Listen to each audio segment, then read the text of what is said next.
make me feel less angry when I'm in a bad mood.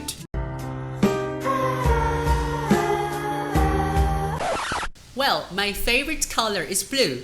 I like it simply because it's the color of the ocean and the sky. It's the one and only Digo Double G. Hello guys, glad to be back. How are you doing? Today is time for speaking tips. I'd like to talk about the 3 principles which helped me get through part 1 of the IELTS speaking test effortlessly. And I believe that these principles also do wonders for you. Please specially watch my video and rest assured that you won't be let down because I'm gonna show you some fascinating stuff later.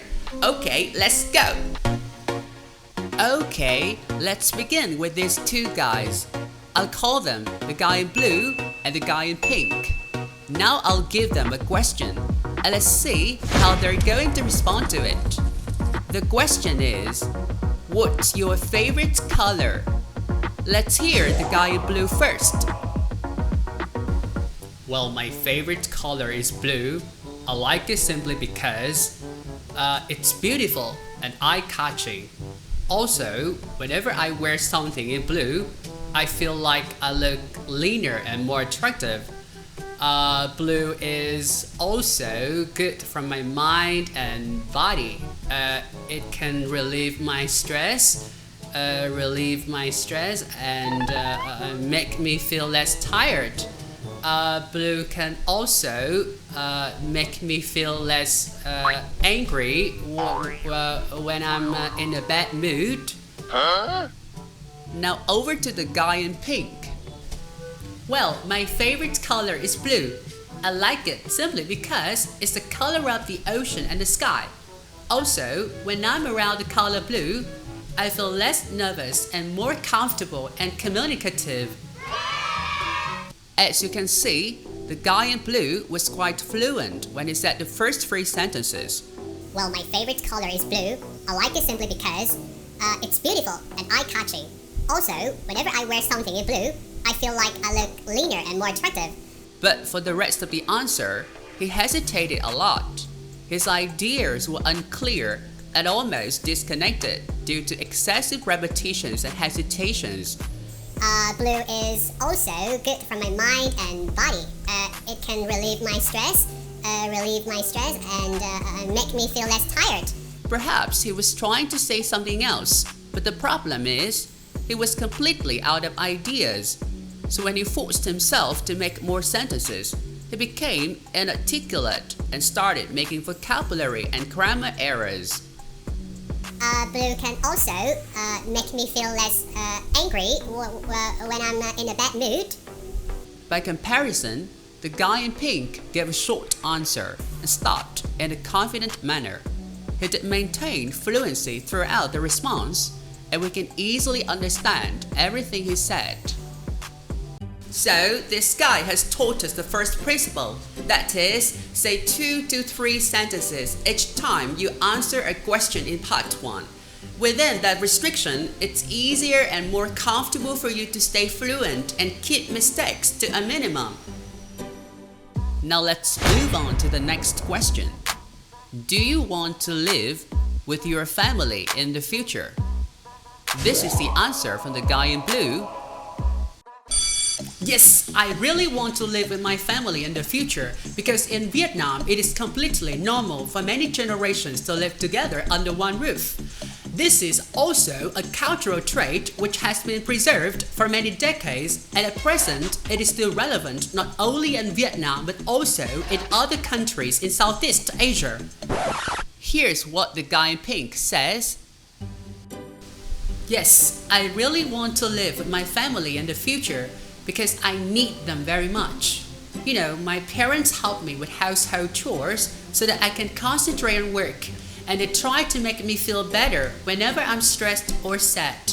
So I don't think that I can live without them for the rest of my life.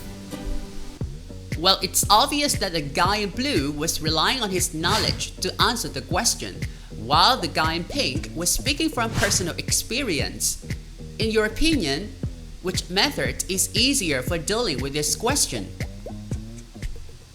In fact, most questions in part 1 are about you.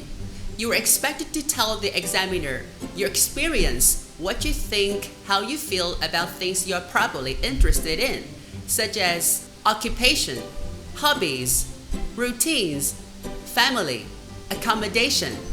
In this sense, they aren't knowledge questions, so why do you need to sound smart? Apart from this, when you try to give a forced, unnatural answer, you're more likely to hesitate and make mistakes. So, remember principle number 2, speak from your own experience, not from your knowledge. Alright, now I want to tell you a popular Vietnamese idiom which refers to a situation which has both positive and negative effects. Can you guess what it is? Power of Grayskull.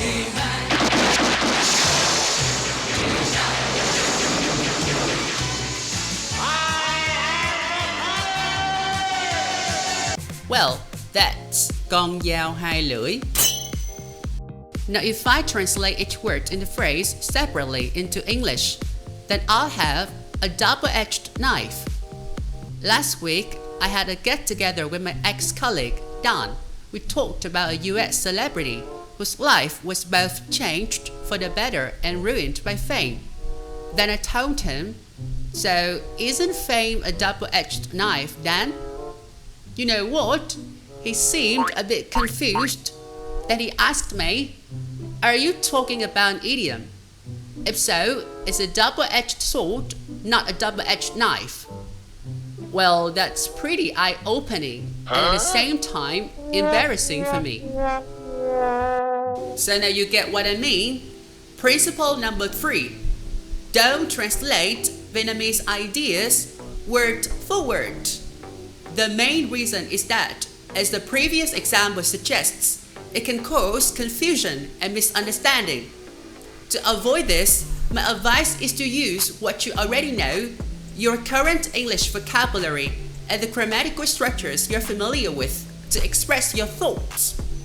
If it's too difficult for you to find the right expression for your idea, just go for one that conveys a similar meaning. Now I'm gonna give you an example to illustrate this. Instead of trying to find the exact equivalent of the idea, cô ta rất hiếu thảo với ba mẹ. Isn't it easier to say she treats her parents really well and always takes care of them? You see, with just a little bit of flexibility, you can save yourself from hitting a dead end.